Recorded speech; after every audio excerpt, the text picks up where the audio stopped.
Alright, so in this video, I'm going to be solving the problem 100 to the power of x is equal to 10 to the power of x plus 1 to the power of x.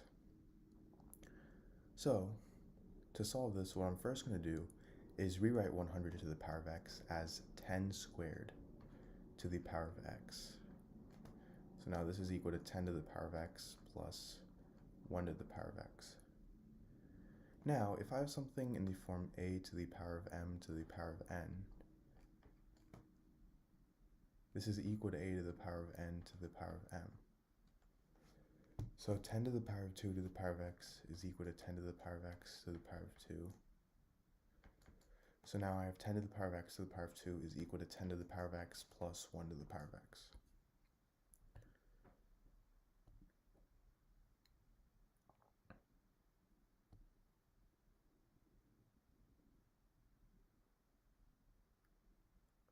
Now, if I have something in the form, 1 to the power of any number is just going to be 1. So we can just get rid of this x as an exponent because it won't really change anything. So now I have 10 to the power of x squared is equal to 10 to the power of x plus 1. And now from here, I'm going to let 10 to the power of x equal to the variable m. So now I have m squared is equal to m plus 1.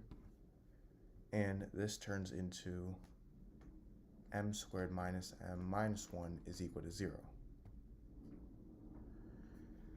Now I'm going to use the quadratic formula to solve this. So the quadratic formula is negative b plus or minus the square root of b squared minus 4ac all over 2a. So in this case, a is 1, b is negative 1, and c is negative 1. So I get m is equal to negative of negative 1 plus or minus the square root of negative 1 squared minus 4a which is 1 times c, which is negative 1, all over 2a, so 2 times 1. And this turns into positive 1 plus or minus the square root of plus 4 over 2, which is equal to 1 plus or minus the square root of 5 over 2. So this is the value of m.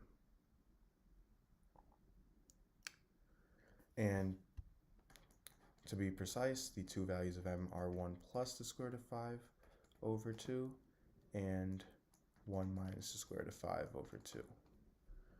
Now, remember how we let m equal 10 to the power of x.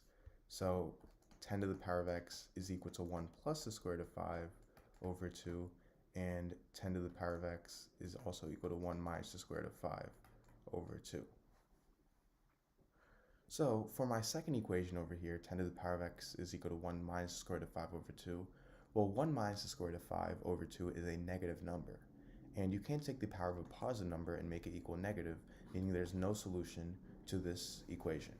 So we are only left with 10 to the power of x is equal to 1 plus the square root of 5 over 2. And to solve this, I'm going to take the log on both sides. So I get log 10 to the power of x is equal to log 1 plus the square root of 5 over 2. And if I have something in the form log a to the power of b, I can move the exponent b to the front, so this turns into b times log a.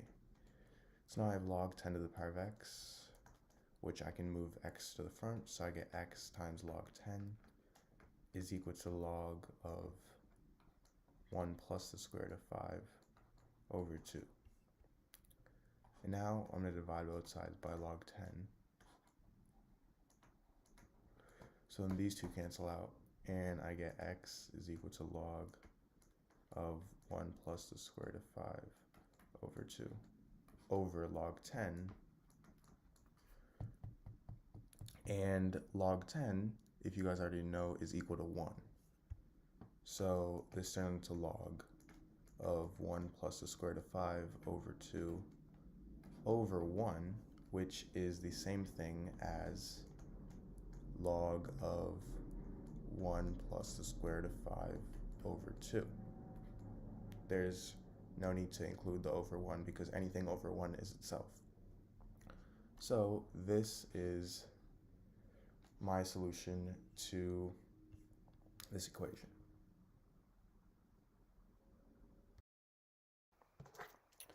Alright, so in this video, I'm going to solve the equation x to the power of x to the power of 4 is equal to 64.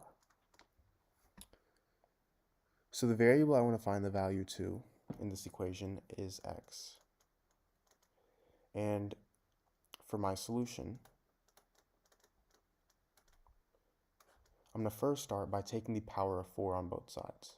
So I get x to the power of x to the power of 4 to the power of 4 is equal to 64 to the power of 4. Now, if I have something in the form a to the power of m to the power of n, this is equal to a to the power of m times n. However, m and n are interchangeable, meaning this can also be written as a to the power of n to the times m.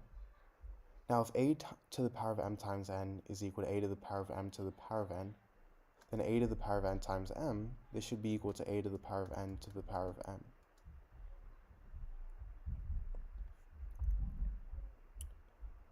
So x to the power of x to the power of 4 to the power of 4. In this, I can think of x to the power of 4 as m and 4 as n. So this turns into x to the power of 4 to the power of x to the power of 4 is equal to 64 to the power of 4. Now 64 to the power of 4 I can rewrite as 8 squared to the power of 4, which turns into 8 to the power of 8. Now, if I have something in the form a to the power of a is equal to b to the power of b, this means that a equals b. So in this case, x to the power of 4 is equal to 8. And to solve for x, I'm going to take the fourth root on both sides. So I get x is equal to positive or negative fourth root of 8.